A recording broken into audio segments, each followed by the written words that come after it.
Me presento, mi nombre es Rocío Contla y representando a la Asociación Mexicana de Profesionales Forestales, sección Ciudad de México, agradecemos su participación en este webinar. Nuevamente estamos con esta iniciativa de divulgación de la actividad forestal. También quiero agradecerle el apoyo en la organización, la logística a la Comisión Nacional Forestal. Les digo, todo el apoyo que nos han ofrecido para la transmisión de este webinar titulado Crecimiento de árboles y cosecha de madera. Bueno, quería comentarles también que esta intención de difusión y de divulgar los temas de interés que son no solo para el sector forestal, sino también para la opinión pública, pues ha surgido como parte de nuestra organización y en conjunto y en sinergia con la Comisión Nacional Forestal, pues queremos reconocer, ¿no? En este caso, hablando de temas de manejo forestal, queremos reconocer que un área forestal bajo manejo constituye una gran oportunidad para mantener la superficie forestal, ¿no? Y con ello, conservar la biodiversidad. En este sentido, el manejo forestal sustentable representa la mejor alternativa de desarrollo que tienen los propietarios de los bosques de México, bueno, no solo de México, pero de los bosques en general, para la utilización de ese potencial productivo que tienen los suelos forestales, ¿no? En este caso lo vamos a acotar para la producción de madera. Sin embargo, reconocemos también el valor que tienen los productos forestales no maderables. Todo este aprovechamiento, sin que implique un cambio, ¿no?, de uso del suelo para otros fines que sean distintos a los forestales, por ejemplo, el agrícola o pecuario, ¿no? Para que en el corto y en el largo plazo también se reduzca esta pérdida que hemos tenido de cobertura forestal y que de alguna forma aseguremos la provisión de servicios ecosistémicos que están asociados a los bosques.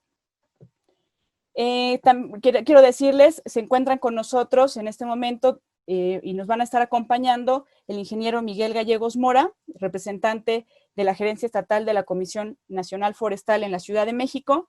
Está con nosotros, por supuesto, como ponente el doctor Hugo Ramírez Maldonado, y como comentarista tenemos como invitado al doctor Gregorio Ángeles Pérez, profesor investigador del Colegio de Postgraduados del posgrado de Ciencias Forestales en el Campus Montecillos. Ahora me voy a permitir intentaré ser breve en cuanto a la semblanza del doctor Hugo Ramírez Maldonado, para quienes no lo conozcan, ¿no?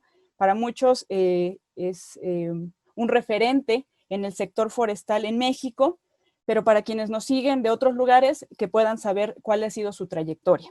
De formación, bueno, es ingeniero agrónomo, especialista en bosques por la Escuela Nacional de Agricultura, hoy Universidad Autónoma Chapingo. Tiene una maestría en Ciencias Forestales con orientación en Biometría Forestal por la Universidad Estatal de Iowa y posee un doctorado en Ciencias en Manejo Forestal con orientación en Biometría Forestal por la Universidad de Georgia. En la experiencia profesional se ha destacado en varios ámbitos dentro de la Universidad Autónoma Chapingo, en la vida de la administración universitaria, como rector, director general académico, coordinador general de estudios de posgrado y actualmente como subdirector de planes y programas de estudio. También en la División de Ciencias Forestales de esta institución ha fungido como director, subdirector académico y coordinador de estudios de posgrado. Fue director general de investigación forestal en el Instituto Nacional de Investigaciones Forestales, Agrícolas y Pecuarias y director general de protección forestal en la entonces Secretaría de Agricultura y Recursos Hidráulicos. Para muchos es sabido su experiencia como docente, ha sido formador de formadores incluso, y en la Universidad Autónoma Chapingo desde 1974 y hasta la fecha. También ha participado como profesor de cátedra en otras instituciones como la Universidad Autónoma de Guerrero, la Universidad Autónoma de Nayarit. Entre los cursos que ha impartido se encuentran los de dendrometría, epidometría, dinámica de poblaciones, diseños experimentales, estadística, introducción a la dasonomía, muestreo, inventarios forestales, modelos lineales, métodos de investigación y tópicos avanzados de regresión. En fin, ha dirigido múltiples tesis y también cuenta con variadas publicaciones. Dentro de la labor gremial en el sector, bueno, pues fue presidente de la Asociación Mexicana de Profesionales Forestales, actual miembro de la Asociación Mexicana de Profesionales Forestales en la sección Ciudad de México, y también es asimismo presidente desde 2015 del Consejo Directivo de la Academia Nacional de Ciencias Forestales. Bueno, sin más, quiero dar paso a esta presentación que nos concierne el día de hoy. Les recuerdo que las preguntas que tengan las pueden hacer a través de Facebook para que al final de la presentación podamos dar lugar a este intercambio, ¿no?, de preguntas y respuestas. Le voy a ceder la palabra al doctor Hugo. Muchas gracias también por aceptar la invitación y por el esfuerzo en compartir su experiencia en este webinar. Muchas gracias, Rocío. Buenas tardes. Agradecer, por supuesto, a la Comisión Nacional Forestal, a las compañeras que están coordinando este evento y también a los directivos que han tenido la gentileza de invitarme. Y también, claro está, a la Asociación Mexicana de Profesionales Forestales, en su capítulo de la Ciudad de México, a la que pertenezco. Primero, ya entendí cuando Rocío dice que soy un referente, lo que quiere decir es que ya no soy joven. Y mientras más referente, pues menos joven yo entendería. Pero en fin, se lo agradezco mucho, es muy gentil en haber hecho esa presentación. Pues voy a platicar con ustedes, primero agradeciéndoles la gentileza de que hayan dedicado su tiempo a escuchar las cosas que quiero comentarles, que me han convidado a platicar y que yo creo que son importantes, al menos lo son muy importantes para su servidor. Primero, obviamente, esto es un lugar común para fotografía. Todas las fotografías, excepto las imágenes, todas las fotografías que voy a mostrar son tomadas de internet. Ninguna es de autoría personal, pero todas son de México. Como ven, efectivamente, los bosques son preciosos. Y en ellos, pues tenemos a los árboles, se alberga el agua, se alberga la fauna silvestre y son hábitat de muchas, muchas especies. Esto es de sobra sabido y apreciado por todos. Ahí están esos bosques. ¿Cuántos de nosotros, particularmente en esta ocasión en que estamos confinados, quisiéramos poder estar en un espacio como el que ahora se aprecia? Sin lugar a dudas, sería una experiencia maravillosa. ¿Qué tanto decir ahora de este otro lugar? Refiriéndome al santuario de la mariposa monarca. Realmente una maravilla mundial, y aquí posándose en árboles de oyamel en Michoacán. Los bosques, ciertamente, sin lugar a dudas, son, creo yo, unánimemente los calificaríamos como un regalo de la naturaleza que debemos apreciar mucho. Sin embargo, estamos nosotros. Vean cuántos somos. Las aglomeraciones citadinas, en este caso en el metro de la Ciudad de México, acá en un mitin político en el Zócalo de la ciudad, ¿será posible contar cuántas personas hay aquí? Los niños que van a la escuela llevan libros, llevan cuadernos en sus mochilas y están forjándose un futuro. Algunos más afortunados que otros. Esta que ahora señalo es una realidad también en nuestro país. Niños pobres. La mayoría de ellos ubicados ciertamente, además, en las áreas forestales de México. También están los adultos mayores, en cuyas filas me alineo.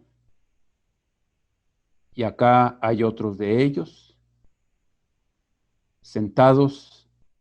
No quiero pensar qué es lo que están esperando, pero pareciera que yo y algunos otros que ojalá me escuchen podríamos alinearnos en la misma fila esperando algo. Aquí estamos nosotros. Somos muchos en realidad, muchos humanos.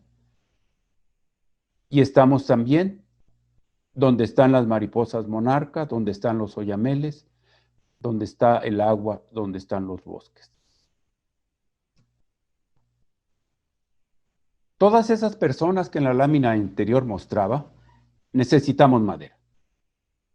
Necesitamos madera en las cunas, en diversas construcciones, aún en muchas muy humildes, como esta familia, de algún lugar en el estado de Chiapas, en donde las paredes de su humilde vivienda son precisamente de madera,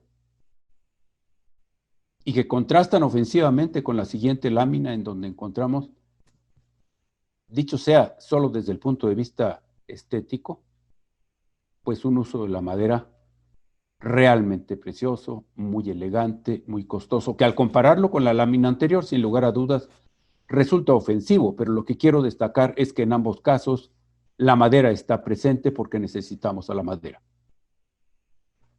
Acá estamos mostrando algunos comedores comunitarios en donde también están personas conviviendo. Y ahí está la madera presente. Son los tablones de su mesa, las bancas. Adelante encontramos los cuadernos, los libros de texto. Dicho sea de paso, la imagen no corresponde, creo que la alargué un poquito, la ensanché un poquito y la imagen se ve un poquito más gorda de lo que es. En realidad nuestros libros de texto no presentan a una mexicana tan robusta, pero esos son nuestros libros de texto y están hechos de papel. Acá encontramos, en la parte inferior de la lámina, pues una escuela, básicamente a base de madera, una escuela muy humilde. Las paredes son de madera, los mesabancos son de madera, y quise reservar de una manera discreta y hasta el final, por aquello de poder invocar con el dicho, y tratando de evitarlo, pues ataúdes. Un ataúd modesto, y en el extremo inferior derecho, un ataúd relativamente lujoso, pero ambos de madera. Con esto quiero destacar que desde lo que muestro en el ángulo superior izquierdo, que es una cuna, hasta lo que muestro en el ángulo inferior derecho, que es un ataúd, la madera está con nosotros. La necesitamos. De tal manera que tenemos que acudir a los bosques a buscar eso que demandamos. En muchas ocasiones, cuando declaramos nuestra preocupación por la naturaleza, mencionamos que sería muy deseable que no se cortaran árboles para no degradar, para no alterar aquellas hermosas panorámicas.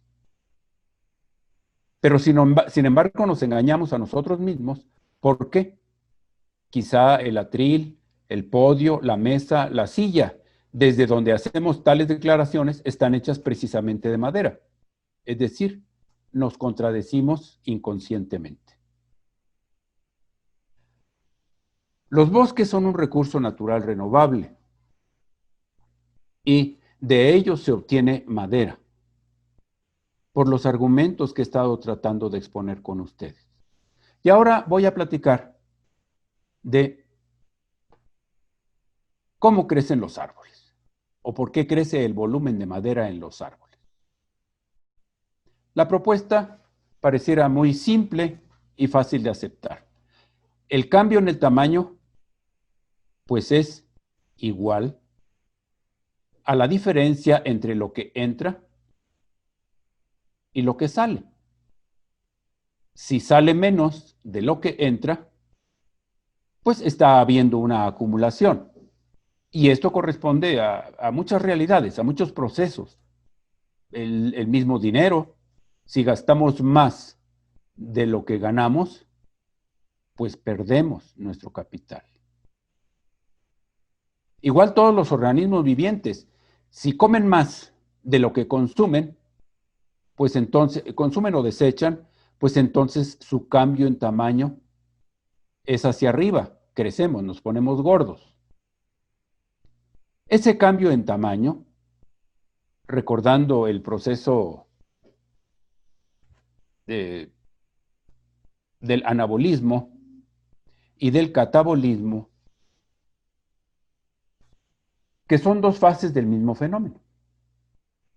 El anabolismo nos hace recordar, por ejemplo, los esteroides anabólicos, porque tienen ese adjetivo de anabólicos, porque hacen que se acumulen más células, más tejido. El anabolismo es lo que crea en un organismo. El catabolismo, en cambio, los procesos catabólicos, son los que consumen. De ahí que la diferencia entre estos dos procesos metabólicos es lo que hace que el tamaño de un organismo cambie. Lo que entra, pensemos en una amiba, cuyo alimento entra por toda su superficie, o un árbol que fotosintetiza por su área foliar.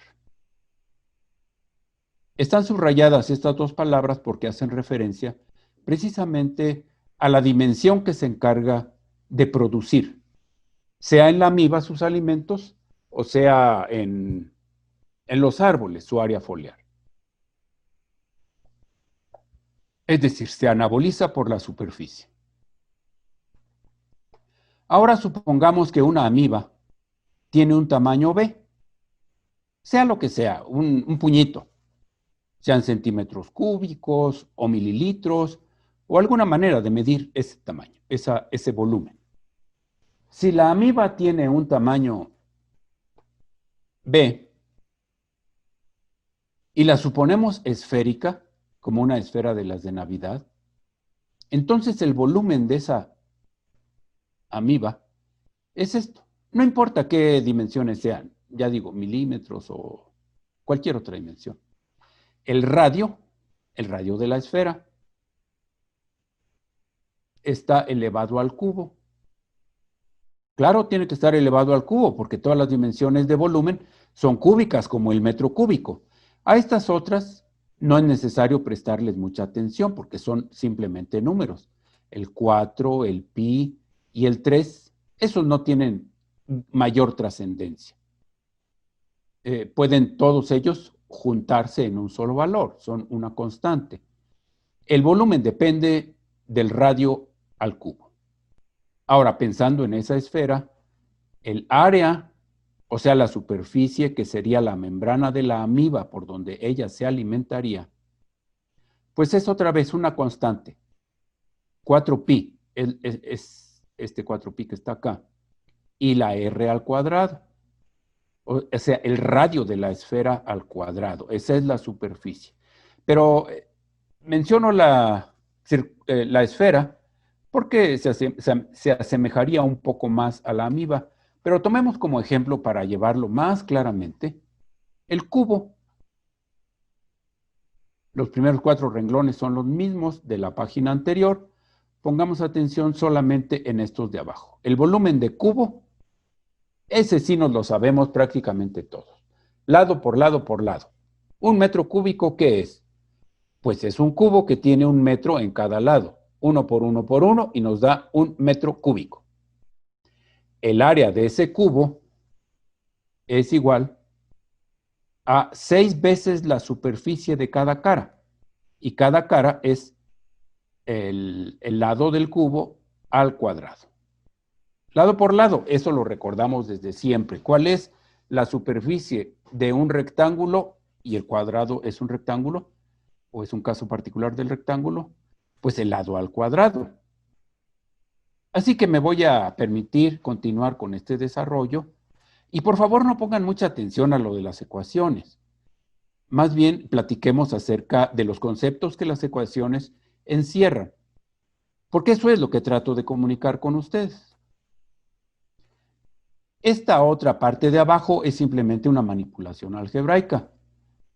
Si este está siendo una potencia, pasa al otro lado como una raíz. Y las raíces se escriben así, como un exponente, pero recíproco del anterior. Así que el lado del cubo sería igual a la raíz cúbica del volumen del cubo. Y ese es el lado. Ahora, si ese lado lo metemos en esta ecuación de arriba, que es el área del cubo, pues tenemos esta expresión del área en función del volumen. Es decir, es el volumen al cuadrado, pero a su vez sacándole la raíz cúbica. ¿Esto por qué? Pues porque estamos tratando de identificar cuál es la dimensión de un organismo que se encarga del anabolismo, de recoger las sustancias, en el caso de una amiba, las sustancias de su ambiente. En el caso de los árboles, pues que se encarga de fotosintetizar. El área foliar es la que se encarga de generar pues las sustancias que contienen los vegetales. En el caso de los árboles, muchas de esas sustancias que contienen pues son la celulosa que está en la madera. Reiteramos, se anaboliza por la superficie, pero se cataboliza por todo el volumen, porque todo el volumen de la amiba tiene que estar vivo. O todo el volumen del árbol tiene que estar vivo. Bueno, no está vivo todo el árbol, pero una buena parte de él.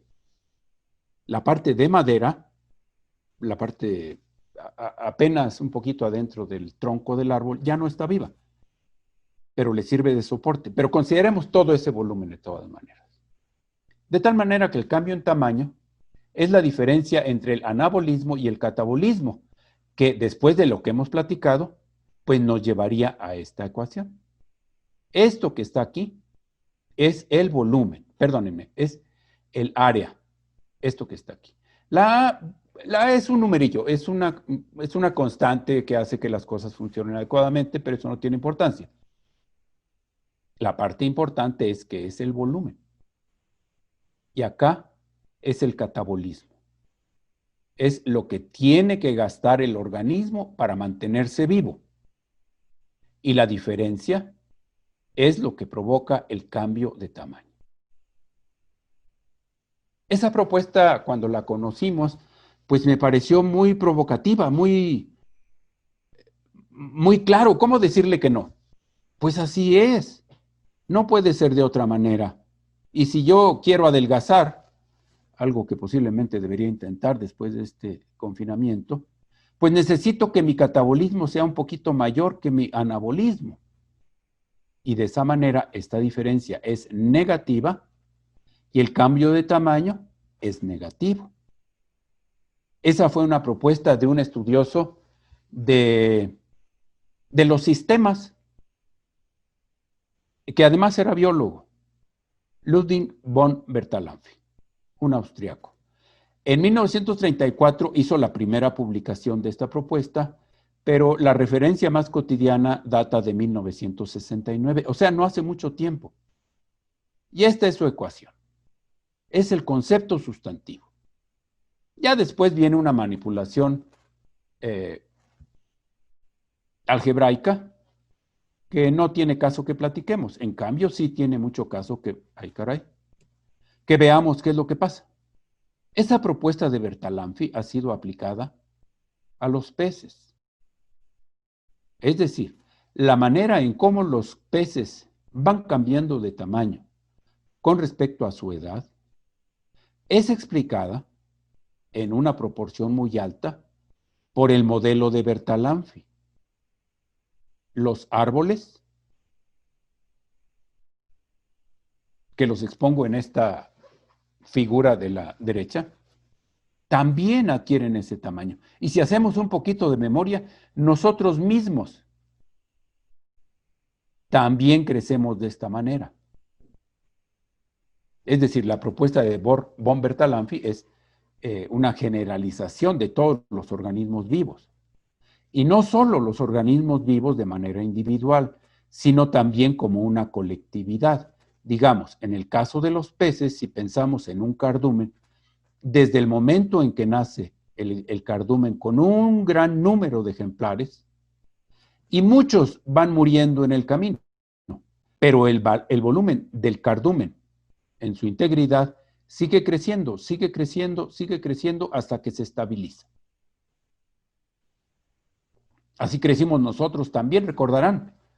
Estábamos chiquitos, después hubo una época en que crecíamos muy rápidamente, y ya después crecíamos lentamente y nos quedamos de la estatura que hoy tenemos. Esta propuesta es aplicable pues prácticamente para varios tamaños, no todos.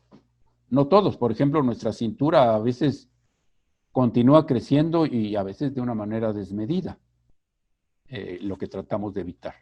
Reitero, esto es para un individuo, pero también para un colectivo, una cohorte, una generación de esos animales.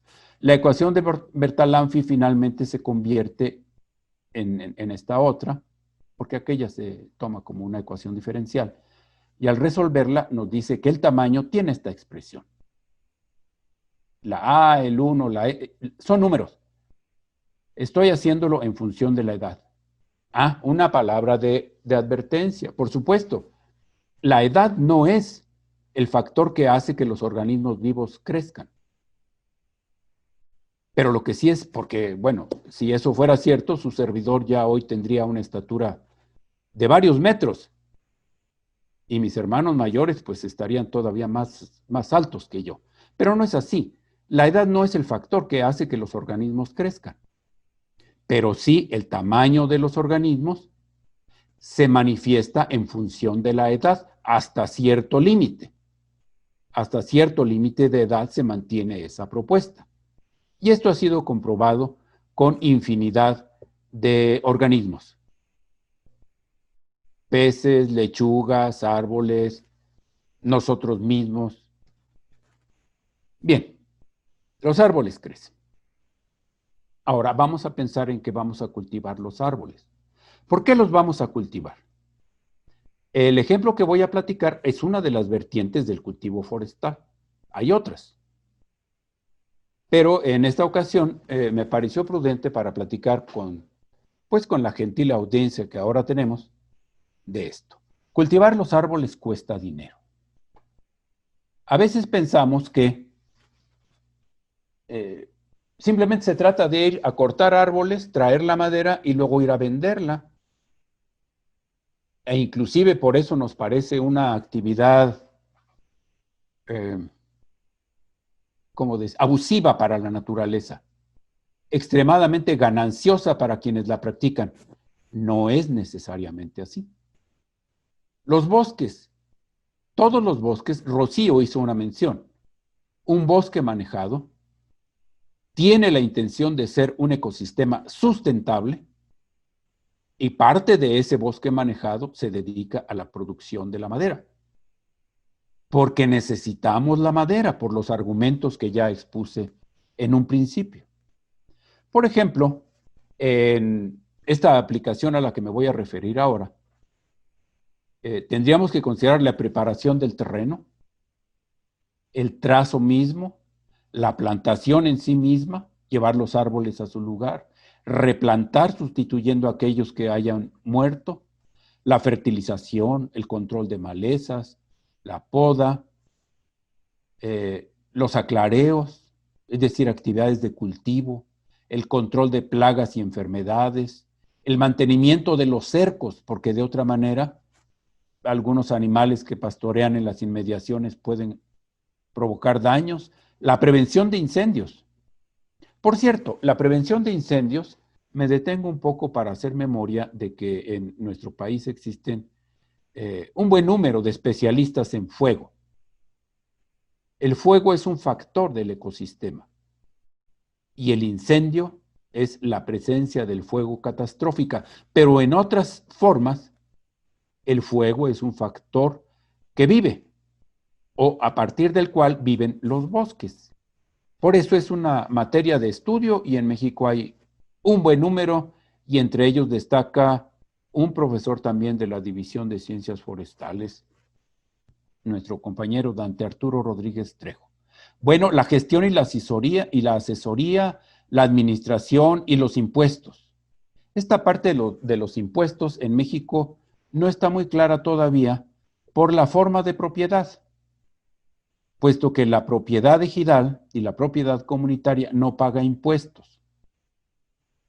Pero de alguna manera, entre la propia organización de los propietarios de esos terrenos, existe una forma de retribución a la colectividad para poder mantener las actividades que ahí se desarrollan.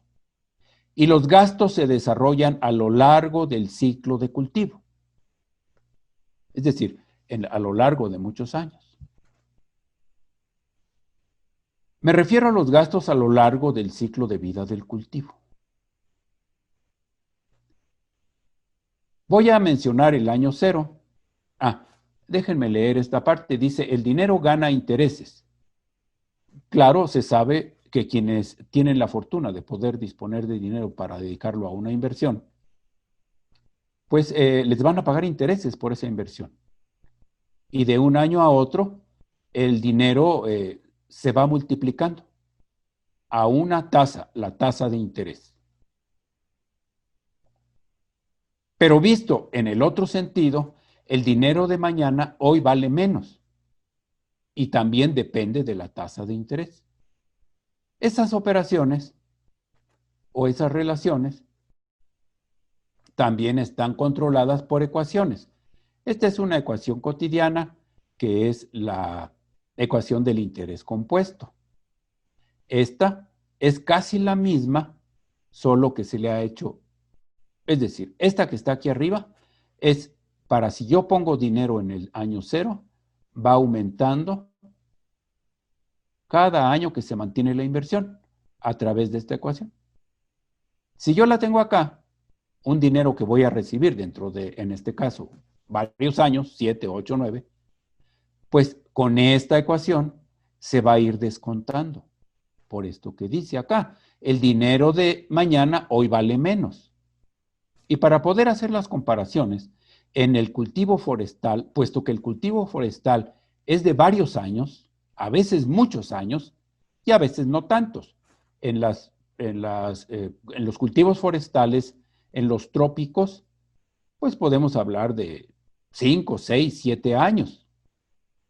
Pero en el caso de otro tipo de cultivos, en zonas menos cálidas y menos lluviosas, podríamos estar hablando de varias décadas. Y para poder hacer la comparación respecto a los dineros, tenemos que descontar el dinero que vamos a gastar o que vamos a recibir en el año futuro al año actual. Eso depende de la tasa de interés, esta. Y la tasa de interés es definitoria del proceso financiero. Hacia el final voy a mencionar por qué yo necesito hablar del proceso financiero. El traer el dinero futuro a un año de referencia, los economistas o los financieros suelen llamarle descontar el dinero futuro a un valor actual del dinero futuro. Del dinero, pensando en el cultivo forestal, tanto de los ingresos como de los egresos. Tendremos ingresos solamente cuando cosecharemos lo que estemos cultivando y tendremos egresos prácticamente durante todo el ciclo de cultivo. Vean, esto es lo que pasa con el dinero corriente, que es esta columna. En esta tabla tengo el año donde sucede el gasto. Estos son los precios corrientes.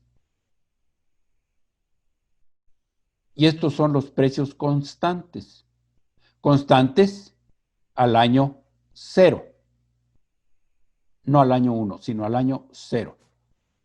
Y por eso vemos que si en el año 1 yo gasto 20,000 pesos, eso equivale a que en el año 0 yo gaste 19,700 pesos. y así sucesivamente durante todos los años. La gráfica pretende mostrar que la diferencia entre el valor constante y el valor nominal o valor, déjenme quitar esto, o valor corriente, esa diferencia va creciendo conforme el tiempo. Aquí no hice aparecer el año 2 y el año 1 porque hacían que se me deformara muchísimo la gráfica.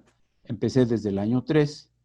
Vean la diferencia que hay entre el valor constante y el valor corriente.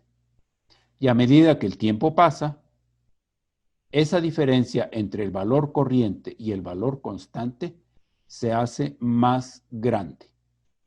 Ahora, ¿cuándo cosechar la madera?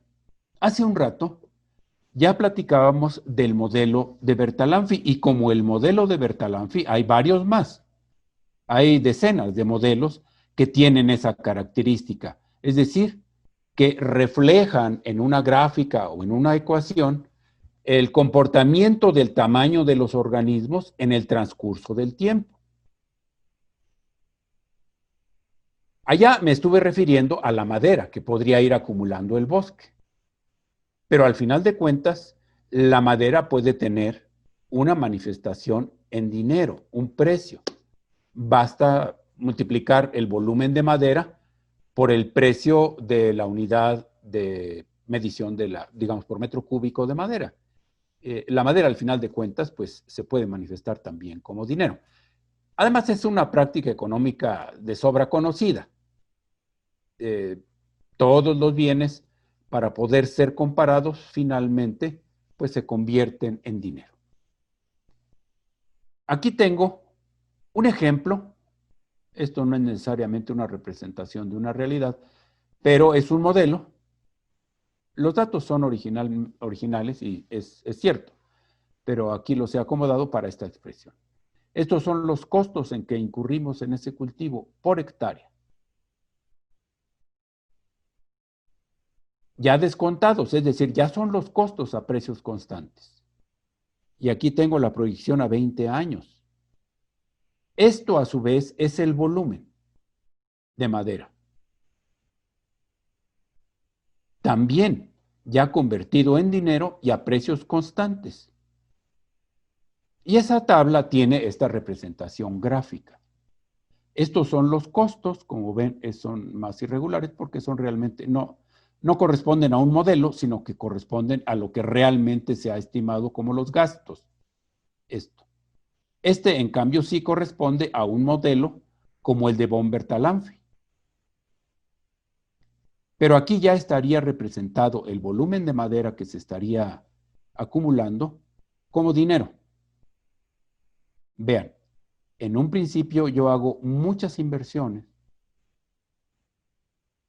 y hago que los árboles vayan creciendo a través del cultivo y la inversión de dinero y esa acumulación de madera vaya manifestándose en cierto valor en dinero. Hasta que llega un momento en el que el valor de la madera puede superar los gastos en que he incurrido. Este es un punto de equilibrio y a partir de este momento ya habré de tener ganancias con respecto a la inversión.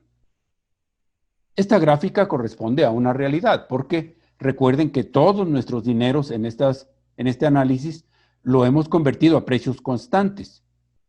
Así que la gráfica corresponde a una comparación genuina, legítima, válida. Aquí es cuando voy a cosechar. Sin embargo, esa manifestación, como ahora la tengo, depende sustantivamente, esta no tanto porque es el crecimiento de los árboles, pero es influenciada el valor del dinero por la tasa de interés. Y ya mencionamos en una lámina anterior que era definitoria la tasa de interés. de repente agarro mucho vuelo y le voy a rogar a Rocío que si estoy extendiéndome, o a alguna de mis compañeras que están auxiliándonos, que si me estoy extendiendo más allá del tiempo previsto, me lo avise unos pocos minutos antes para tratar de no incurrir en un exceso. Bien, de todas maneras, se debe tener cuidado porque esta gráfica no crece, crece, crece y crece. Eso no es así. Ya lo comentamos hace rato cuando vimos la gráfica de los pececillos y de los árboles y de nosotros mismos. Nuestra estatura, por ejemplo, llegó a un límite y se estabilizó. Ya no creció más. Y podría llegar el momento en que los gastos nuevamente volvieran a ser mayores que la acumulación que nos está generando el crecimiento del bosque.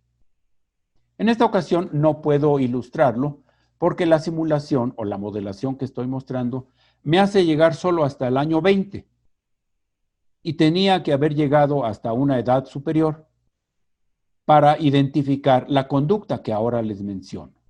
Es decir, llegaría un momento en que tendríamos rendimientos decrecientes. ¿Sí? Aquí se trata de ganar dinero.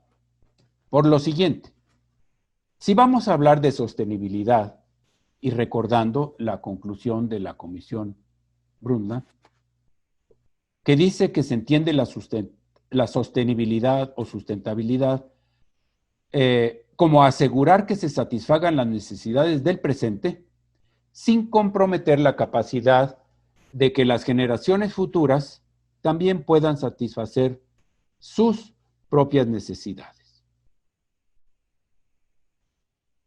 Y en la propuesta de sostenibilidad se han hecho aparecer tres efectos, tres dimensiones que para fines de sustentabilidad no pueden ser soslayados. Sí, algunos han mencionado que este diagrama de Venn pues es demasiado reduccionista y que en realidad vulgariza lo que debe entenderse como sostenibilidad o sustentabilidad. Posiblemente tengan razón quienes así piensan, sin embargo, para mí es suficiente.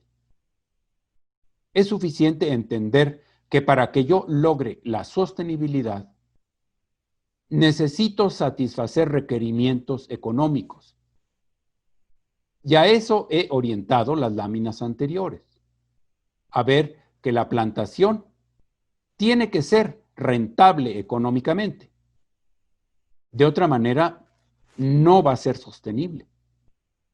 Y eso es lo que hace en muchas ocasiones precisamente que los terrenos forestales sean devastados para cambiar su uso del suelo. Porque quienes así lo hacen piensan que quizá, y en el corto plazo para muchos es cierto, van a tener una sustentabilidad económica más importante que la que tienen con los árboles. Eso sucede en la actualidad y toda nuestra sociedad está involucrada. Todos, o casi todos, excepto aquellos que sean alérgicos quizá o no les gusten, pero todos comemos aguacates. ¿Y por qué los aguacates?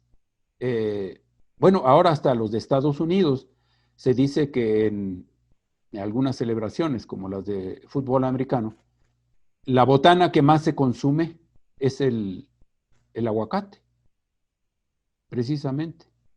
Eso es de llamar la atención, pero eso está provocando que muchos de nuestros bosques, que a muchos de nuestros bosques se les cambie el uso del suelo, precisamente porque no identifican la sustentabilidad económica que debe existir en el cultivo forestal. Por otro lado, también se debe entender el interés social. Claro, a todos nos interesa la sustentabilidad. Todos nos sentimos agraviados cuando, por ejemplo, se nos informa que algunos bosques de oyamel en donde llegan las mariposas monarca son derribados, son destruidos. Y algunos de ellos en esta ocasión quizá estén siendo derribados para cultivar aguacate, precisamente, lo que mencioné anteriormente. y nos sentimos agraviados. Y por eso el gobierno es la voz de la sociedad y trata por medios, en ocasiones no eficaces, pero siempre muy enfáticos, de conservar el medio ambiente. Finalmente, la otra parte es obvio. Sin un medio ambiente suficientemente sano, no podemos vivir. En un ambiente contaminado, habremos de padecer. Y esto también ya está previsto en el artículo 4 de nuestra Constitución Política. Ahí se señala que los mexicanos tenemos derecho a un ambiente sano. De tal manera que lo que estuve argumentando respecto a la rentabilidad del cultivo forestal se convierte en una de las tres esferas que ahora vemos. Con esta concluyo. ¿Hacia dónde debemos ir? Necesitamos conservar nuestros bosques, necesitamos satisfacer las necesidades de materia prima de nuestra sociedad. Y nosotros aquí estamos. Todos quienes nos escuchan, que son profesionales en la atención de los bosques, me refiero a biólogos, ambientalistas, a ingenieros forestales, a ciudadanos preocupados por la conservación de nuestros bosques, a los propietarios de los recursos forestales. Esa es una parte también importante, Rocío lo mencionaba cuando hizo la introducción, y hay que enfatizarlo. Cuando uno circula por una carretera como la que vemos ahora, supone que los árboles de al lado, los árboles que están ahí, no pertenecen a nadie. Y en una ocasión, en algún ambiente que me lo permitió, hice la pregunta de ¿a quién pertenecen los árboles? Y hubo todo tipo de respuestas. Hubo quien dijo, en México me refiero, pues los árboles pertenecen a las generaciones del futuro. Los árboles pertenecen a todos. Una niñita dijo, yo creo que ese árbol pertenece a unas ardillas que viven allá arriba. La verdad es que esos árboles tienen dueño, de acuerdo al derecho mexicano. Los árboles, los recursos forestales, son propiedad de los propietarios de la tierra. Y prácticamente más del 95% de la tierra en México tiene un propietario, sea un pequeño propietario o un colectivo como son los ejidos o las comunidades, pero tienen un propietario. En fin, dejo la pregunta para todos ustedes y los convido a que reflexionemos hacia dónde debemos ir. Muchas gracias. Muchas gracias, doctor Hugo. Quiero aprovechar antes de pasar a la parte de las preguntas para agradecer muchísimos saludos que le envían entre colegas, exalumnos, ¿no? Hay un poco de todo, nos acompañan de varias entidades federativas de la República. Está presente Quintana Roo, Tabasco, Hidalgo, Oaxaca, Guerrero, Veracruz, Tlaxcala, Sinaloa, Chiapas, Chihuahua, Estado de México, Durango, Guanajuato.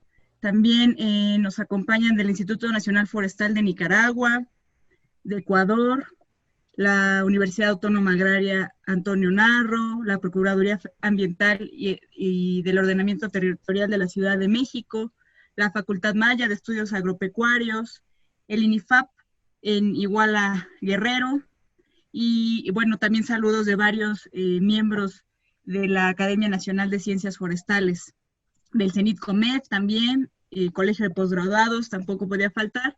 A todos muchísimas gracias por estar siguiendo esta transmisión.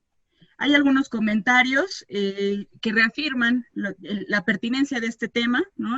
Dicen, el manejo forestal y cosecha sostenible garantiza bosques conservados, ¿no? Muy simple, pero muy cierto. Comenta también una introducción muy didáctica, como bien acostumbra, entendible para todos.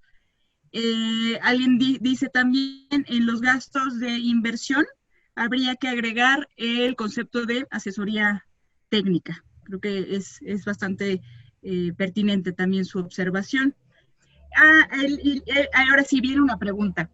Dice, de no cortar anualmente el incremento de los bosques en México, bueno, de los bosques, dice, ¿no se estaría alcanzando la sustentabilidad? Claro que sí, sí se puede alcanzar la sustentabilidad, particularmente la ecológica. Si no se corta lo que los árboles crecen, la sustentabilidad ecológica prevalece. Es decir, los árboles y los bosques ya estaban ahí, aunque nosotros no estuviéramos. Y posiblemente se vayan a ver cada vez más bonitos si no les cortamos nada. Así es la naturaleza. Posiblemente también las reses que mueren para que nosotros comamos bisteces serían más felices si no tuvieran que morir. Eso es así. Los pollitos de los huevos con que desayunamos nacerían y serían tan tiernos como son. Pero tenemos que comer. Así también tenemos que utilizar madera. Vean, la pared, que en realidad es una puerta que está atrás de mí, pues es de madera. Y los convido a que vean a su alrededor. Prácticamente en todos nuestros ambientes encontramos madera. Sí se alcanzaría. Si no se corta el incremento, sí se alcanzaría. El problema está en que se podría poner en riesgo la sustentabilidad económica. Y al no tenerse la sustentabilidad económica, aparece la tentación del cambio de uso del suelo, como ahorita en este preciso momento sucede en muchas partes del país con el cultivo del aguacate. Es lo que comentaría. Gracias, Edgar. Sí, muchas gracias.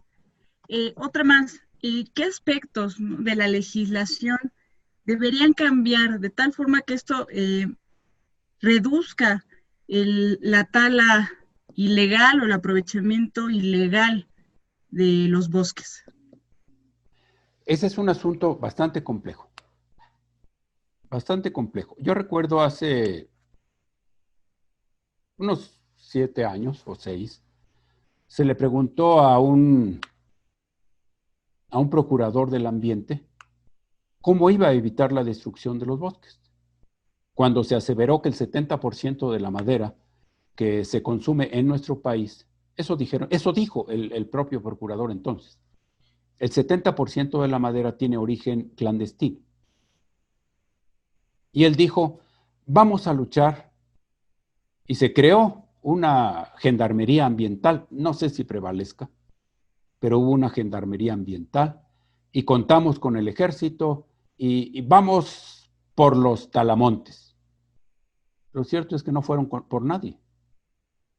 Quizá detuvieron a 2 o 3 personas que en ocasiones tienen que cortar algunos morillos, y acá en la Ciudad de México cada vez menos, pero solían verse, por ejemplo, algunos mexicanos de Milpa Alta o de alguna otra región por acá, bajando, arrastrando en su bicicleta o en su burro 2 o 3 morillos. Ya esos eran a los que detenía la autoridad forestal. Yo creo que no hemos podido, en primer lugar, desprender la legislación actual de su origen. El origen de la legislación forestal en México corresponde a las concesiones de madera, concesiones de áreas forestales que hubo. Esa es todavía la esencia de la legislación forestal.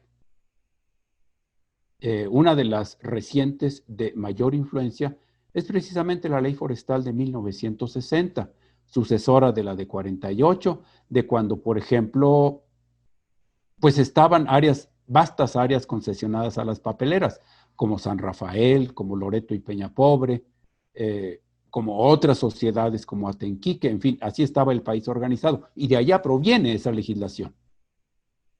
Y no hemos sido capaces de darnos una legislación realmente actualizada. Y entonces prevalecen intenciones extremadamente prohibicionistas. Y esto hace que se recurra muy intensamente a la clandestinidad. Cuando escucho una pregunta como esta, viene a mi mente una ocasión, una ponencia que hizo un sueco en Valle de Bravo, en un congreso de la Sociedad Mexicana de Recursos Forestales, y le preguntaron que si había clandestinaje en Suecia. Y dijo, sí, hay un poco de clandestinaje, sobre todo por un país vecino que llega y nos corta árboles. Enseguida reiteraron, ¿y qué tan penado es el derribar árboles? Y él dijo, nada. En Suecia no es un delito cortar árboles. A nadie se le sanciona por cortar árboles. Y hoy Suecia tiene más árboles de los que tuvo en los pasados 300 años. Esa es una realidad. Lo que sucede también es que por conductas que se han observado, la autoridad forestal, y podría ser cualquiera de mis compañeros, o yo mismo, no puedo mencionar que sería exento, se tiene temor, se tiene miedo. Sucedió un experimento en 1992 cuando Carlos Salinas fue presidente y se emitió una ley no prohibicionista. Y entonces, pues todo mundo se fue de bruces sobre el aprovechamiento forestal. Pero simplemente pensemos, ¿cuáles son las restricciones para un criador de cerdos para que las venda? Él vende sus cerdos cuando considera que su negocio puede ser conveniente, o los huevos que producen en sus gallinas, o sus propios pollos, los vende.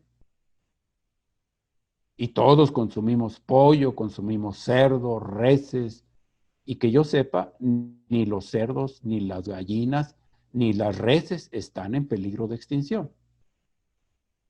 Entonces, en tanto un productor forestal comprendiera exactamente que para poder vivir de su negocio necesita mantener los bosques vigentes, pues él los habría de conservar. Pero en muchas ocasiones el propio propietario, el mismo propietario forestal, no está consciente de esa circunstancia. Y ya que mencionaba Edgar la asesoría, suele suceder que el propietario busca la asesoría más barata, no busca la mejor asesoría. Y eso es un grave error. Porque a él le interesa exclusivamente que le den el permiso de aprovechamiento forestal. No piensa en lo que va a suceder después. No piensa en el valor que va a tener su terreno forestal si está bien cultivado, si está bien manejado, si tiene más madera de la que tenía cuando empezó el proceso, si sus árboles están creciendo de manera más vigorosa. Bueno, hasta por aquí le dejo, Rocío. Si ya saben cómo me pongo, ¿para qué me invitan? Muchísimas gracias. Y justo lo que comentan siempre tan elocuente con sus comentarios. Como acotación de la pregunta anterior, decían entonces que el hecho de no extraer ese incremento sí estaría desequilibrando un poco porque solamente se estaría cuidando la parte ecológica, ¿no? Y que entonces tal vez, como bien decía, la parte económica no, pues no se estaría considerando, ¿no? Para estos fines. Alguien dice, doctor, dice, lo que nunca se ha valorado es el verdadero servicio ambiental. Debe verse a los recursos forestales como sagrados. Excelente información. También dicen, respecto a la pregunta de dónde deberíamos ir, dice, sería necesario definir el uso prioritario y en congruencia, programar los trabajos y sobre todo abandonar la maderofilia. Dice, pues por normas, solo el cálculo de madera es la base del manejo. Dice alguien más, hay que hacer mucha labor en la sociedad respecto a la idea o tabú que existe respecto al aprovechamiento, ya que el solo hecho de derribar un individuo pone en alerta a la opinión pública, sobre todo la urbana. Bueno, nos siguen mandando algunos saludos. Dice, la ley, normas y políticas públicas giran en torno a limitar cortas, ya lo estaba comentando también, estimular el aprovechamiento, pero poco a poco el manejo también del ecosistema. Alguien comenta, en Jalisco hay cambio de uso de suelo muy importante. ¿Cuál es el nivel óptimo de cosecha de madera anualmente en México? Bueno, el dato no lo tengo preciso en este momento porque las superficies no están por ahí, pero pues tiene que ser el volumen que crece en las áreas en donde se va a cosechar. Esta es otra parte que conviene comprender adecuadamente. El manejo forestal no está orientado exclusivamente a la extracción de madera. El manejo forestal está orientado a veces lo obvio resulta más difícil de ser explicado, manejar toda el área. Y en un área forestal tenemos valores muy importantes. Tenemos, por ejemplo, espacios necesarios para regular el ciclo hidrológico, el mantenimiento de manantiales, la biodiversidad, la conservación de especies amenazadas, de todas, no nomás las amenazadas, de todas, conservarlas. Todo eso debe estar presente en el manejo forestal. Ahora, ¿por qué la maderofilia? Mire, voy a comentar una anécdota, tal como decías, Rocío, que eran para mí inevitables. En una ocasión acudimos al Salón del Pueblo, hace ya muchos años, al Salón del Pueblo, en Tuxtla Gutiérrez, un auditorio del gobernador o del gobierno del estado. Y acudimos precisamente porque el gobernador recibía el premio al mérito forestal, entonces así se llamaba, pero particularmente se lo entregaban por sus esfuerzos por la conservación forestal. Él canceló todos los aprovechamientos forestales de Chiapas y recibió ese premio, que en muchas ocasiones eran entregados más por motivos políticos que por motivos reales, y tal fue el caso, pero de todas maneras, sí prohibió ese aprovechamiento. Y al final del discurso de agradecimiento por haber recibido el premio, el gobernador dijo, y en Chiapas no se corta ni un árbol más. Y claro, aplaudieron a rabiar, particularmente sus empleados, y por circunstancias que entonces se presentaron, pude caminar al lado del gobernador a la salida del salón.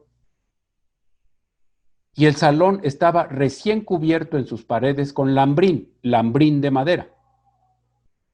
Y quizá de manera un poquito insidiosa le dije, señor gobernador, qué precioso está este salón del pueblo.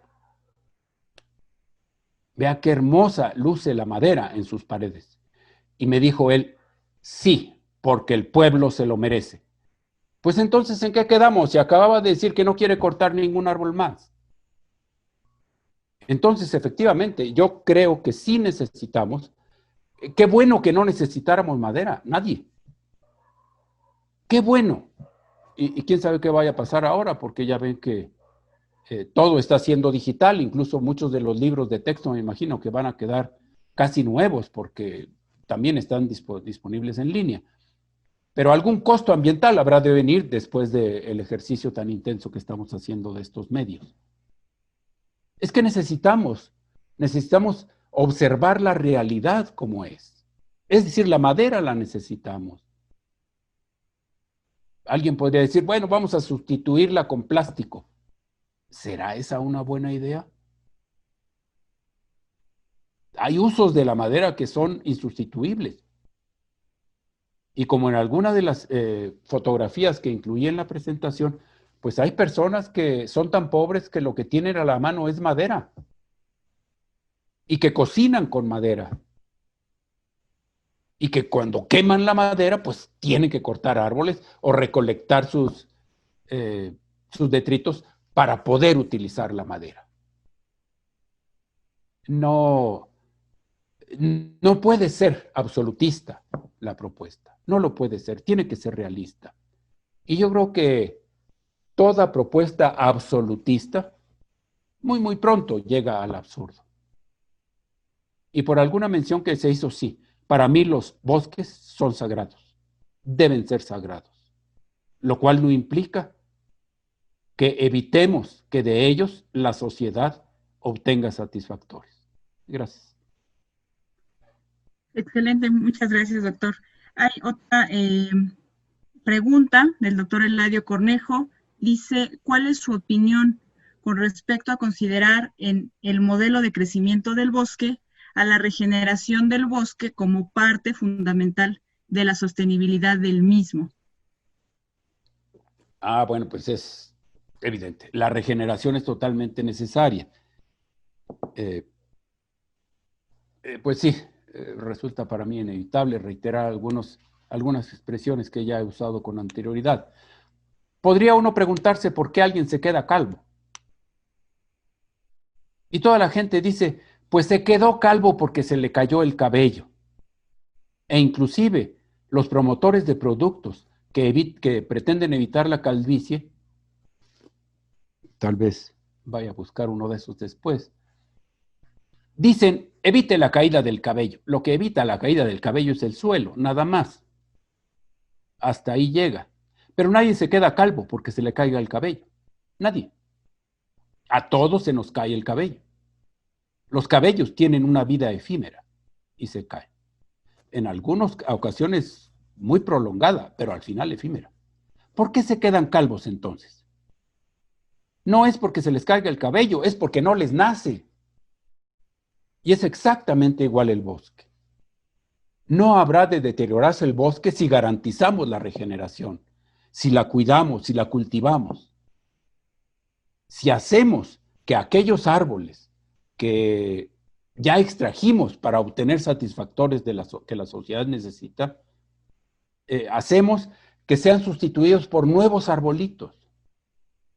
Bueno, no es otra cosa sino emular la naturaleza. En la naturaleza, cuando un enorme árbol viejo cae y se descompone de manera natural, ese espacio es ocupado nuevamente por infinidad de arbolitos jóvenes, por infinidad de promesas de vida, por evidentes manifestaciones de la sacralidad que para mí tiene el bosque. Sí, el doctor Cornejo, por supuesto, la regeneración es una pieza fundamental de la sustentabilidad de nuestros bosques, sea esa regeneración natural, inducida y aún auxiliada con plantaciones o reforestaciones hechas por el hombre en condiciones en donde la naturaleza o el ambiente que estamos manipulando, en el que estamos interviniendo, no lo ha permitido. Claro. Bueno, pues muchísimas gracias. Por cuestiones de tiempo, vamos a dar ya paso a los comentarios de esta ponencia. Por favor, le pediría al doctor Gregorio Ángeles Pérez, y bueno, le voy a otorgar el uso de la palabra en este momento. Adelante, doctor. Bueno, buenas tardes. Primero que nada, pues quiero expresar mi agradecimiento a la Asociación Mexicana de Profesionales Forestales, sección Ciudad de México, particularmente a Rocío Contla y a Oscar Trejo por la invitación a reaccionar y a hacer algunos comentarios con respecto a la ponencia que, debo decir, terriblemente didáctica que nos hizo el favor de brindarnos hoy el doctor Hugo Ramírez Maldonado. Debo decir que él fue mi maestro en la universidad y donde lo conocí y desde entonces, pues bueno, no podía esperar menos de una presentación como esta, ¿verdad? Muchas gracias, doctor. Y bueno, también debo decir que los comentarios que voy a vertir, pues no me he puesto de acuerdo con él, de tal forma que son apreciaciones personales, con las cuales pudiera o no estar de acuerdo conmigo. Pues intentaré destacar puntos clave que él abordó durante su ponencia, recalcando que, bueno, son apreciaciones mías. Él inició con una expresión contundente. Los bosques son preciosos. Sin embargo, de ellos mismos depende incluso nuestra propia existencia. Necesitamos madera, un producto que proviene del bosque y del cual hemos dependido desde el inicio mismo de la humanidad como tal. De tal manera que yo dudo mucho que en el futuro podamos sustituir a este producto. Es más, de acuerdo a las tendencias globales que atienden al problema ambiental en el cual estamos inmersos, del calentamiento global, de la variabilidad climática, se propone el uso de la madera como un mecanismo de mitigación de este problema. ¿Por qué? Por la sencilla razón, y el doctor Hugo Ramírez lo remarcó fehacientemente, la madera es un producto renovable. De tal manera que cuando extraemos madera, en el proceso de su utilización, pues el dióxido de carbono que capturó con fotosíntesis a través de ese proceso modelado por esa ecuación que él propuso también de von Bertalanffy, ¿verdad? Basada en principios biológicos contundentes, pues los bosques emiten carbono, pero a la vez vuelven a recapturarlo, ¿verdad? De tal manera que entonces podemos tener un ciclo natural de liberación y acumulación, captura y acumulación de carbono en nuestros bosques. Cosa contraria si decidimos por usar plásticos o usar otro tipo de productos sustitutos de la madera. Ahí estaríamos extrayendo combustibles fósiles almacenados por millones de años y ese dióxido de carbono capturado ahí lo estaríamos depositando en la atmósfera. Entonces, de ahí que necesitamos, creo yo, incentivar el uso de la madera en productos de larga vida como medida de mitigación también de ese problema ambiental en el cual estamos inmersos todos nosotros. Debo decir, entonces, también de acuerdo con los comentarios que hubo del público, que sin duda fue una presentación muy didáctica, ¿verdad? Después de sentar las bases sobre por qué necesitamos madera, por qué necesitamos cosechar madera, se fue a la parte económica, ¿verdad? Se fue a la parte donde, sin duda, tenemos que ver esta producción de madera como un negocio. ¿Por qué? Porque es un negocio del cual dependen muchas familias en este país. Tenemos tal vez más de 10 millones de seres humanos viviendo directamente en las zonas en las zonas boscosas, en las zonas forestales, y que dependen directamente de los recursos forestales que ahí se producen. Pero también tenemos que ponerle números, ¿verdad? Tenemos que entender ese proceso económico administrativo que nos permita vislumbrar el bosque y los productos del cual obtenemos desde un punto de vista económico y como negocio, pues, redituable. Finalmente, a través de su análisis, aterrizó en los 3 postulados que rigen al principio de sostenibilidad. Es decir, habló de prácticas económicamente factibles, socialmente deseables y ecológicamente viables, ¿verdad? Como 3 pilares que necesitamos abordar para poder lograr ese objetivo, esa aspiración de nuestra sociedad, no tan solo mexicana, sino sociedad en su conjunto, por la sostenibilidad que tanto pregonamos, ¿verdad? A mí me dejó muy satisfecho también las preguntas que hicieron los los participantes en el público que abordaron esos temas centrales con respecto al uso de la madera y una palabra que pues bueno, no la había escuchado honestamente antes, eso de maderofilia, ¿verdad?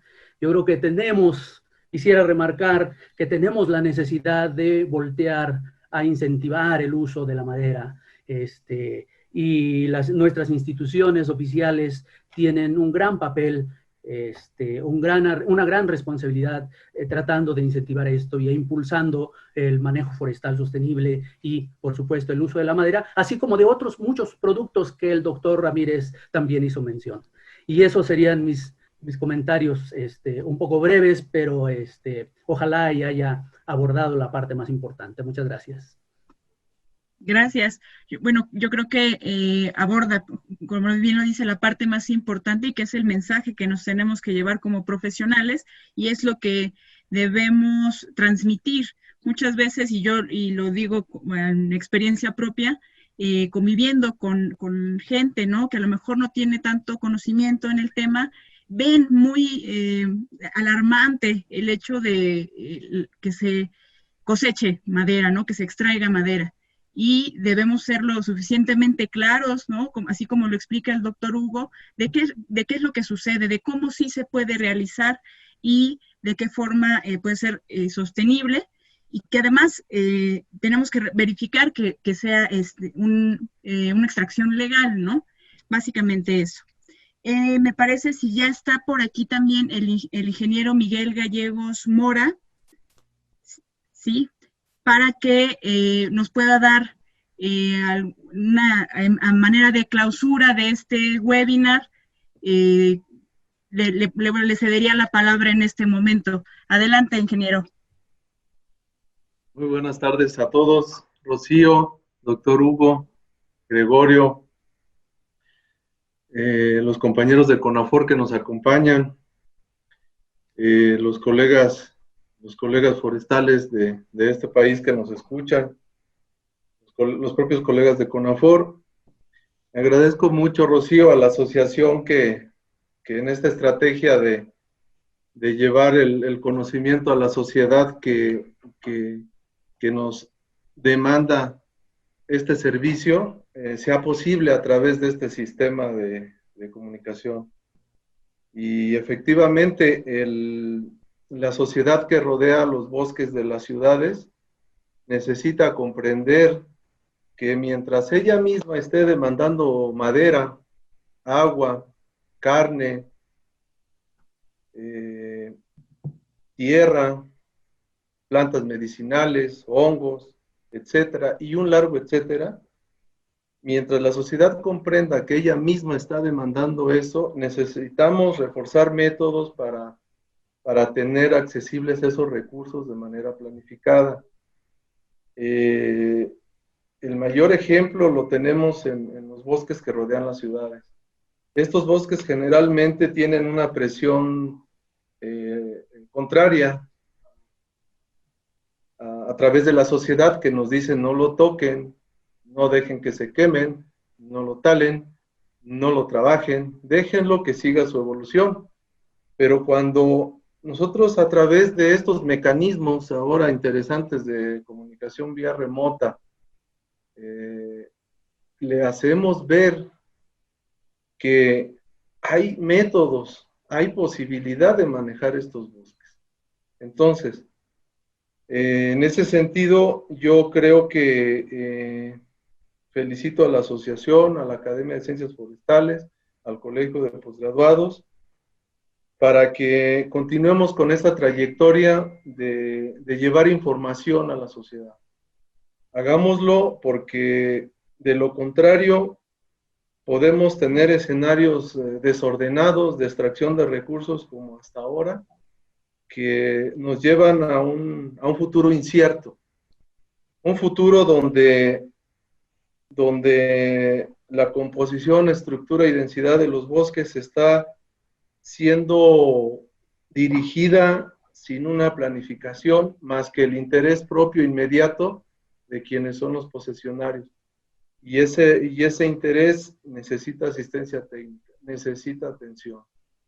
De esta manera, nosotros aquí en la gerencia de CONAFOR en la Ciudad de México, estamos buscando atender aquellos rodales que año con año sufren un disturbio inducido que se llama incendio forestal.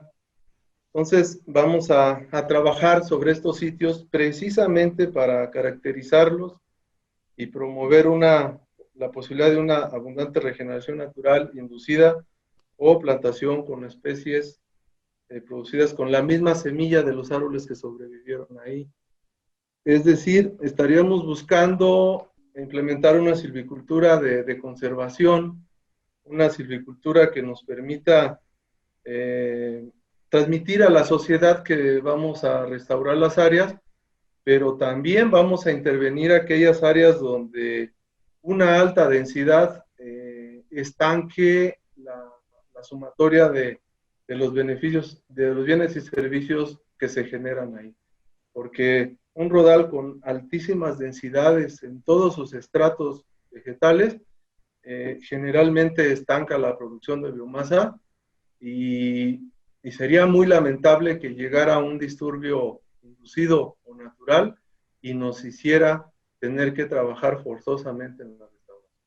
Entonces, trabajemos planificadamente por tener bosques para el futuro, bosques para el bienestar de nuestra sociedad, y que se entienda que es un trabajo multidisciplinario y que en la gerencia agradecemos mucho a la academia, al colegio, a la asociación y a los colegas de la CONAFOR que nos escuchan y esperemos tener a una sociedad satisfecha con nuestro trabajo, todos los que mencioné.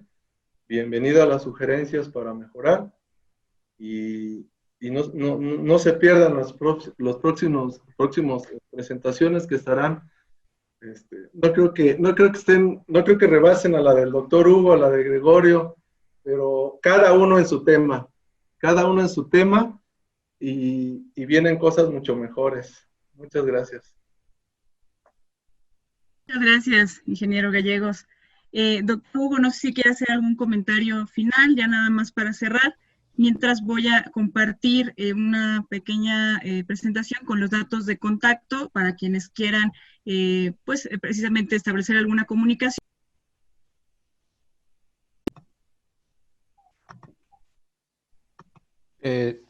Pues, Rocío, perdón, ¿sí se me está escuchando? Sí, doctor. Ah, Sí. muchas gracias. Solamente agradecerle a Gregorio Ángeles Pérez. Él generalmente hace esa mención de que yo fui su maestro. Posiblemente la pronuncie como un reconocimiento. Yo lo identifico como una aseveración de que él es más joven que yo, pero en fin, vale la pena porque además también es cierto. Muchísimas gracias por la oportunidad de platicar. Quiero mencionarles que lo que he dicho nace de una convicción real. Como dijo Gregorio, no necesariamente todos pensamos igual. Me gusta mucho la propuesta que él hace, me parece muy realista. Alguien podría decir, no usemos más madera. Al contrario, si usamos mucha madera, esa madera que está en nuestros muebles, de otra manera podría ser carbono que estaría contribuyendo al calentamiento global. En tono jocoso alguien dijo, bueno, pues como los humanos también somos en nuestra constitución básicamente carbono, pues posiblemente si tuviéramos más hijos, tendríamos también una mayor captura de carbono. Pero bueno, eso ya es otra interpretación. Muchísimas gracias a quienes hicieron posible este evento. A Gallegos, por supuesto, qué gusto saludarte. He leído algunos de los comentarios, me siento muy honrado con ellos. Hay algunas preguntas que son manifiestamente un reto que debe ser considerado y trataré de hacerlo. Y reitero, a quienes organizaron esto y a quienes nos están escuchando y a quienes nos habrán de ver y de quienes no necesariamente espero que pensemos igual por el argumento que expuso Gregorio. Muchas gracias a todos. Buena tarde. Sí. Gracias. Como pueden ver en la pantalla, están los datos de contacto. Recuerden que esta grabación, el webinar, queda disponible tanto en la página de la Comisión Nacional Forestal en Facebook y también a través del canal de YouTube de la Asociación Mexicana de Profesionales Forestales, sección Ciudad de México. Así que muchísimas gracias a todos. Que pasen buena tarde. Comisión Nacional Forestal. Gobierno de México.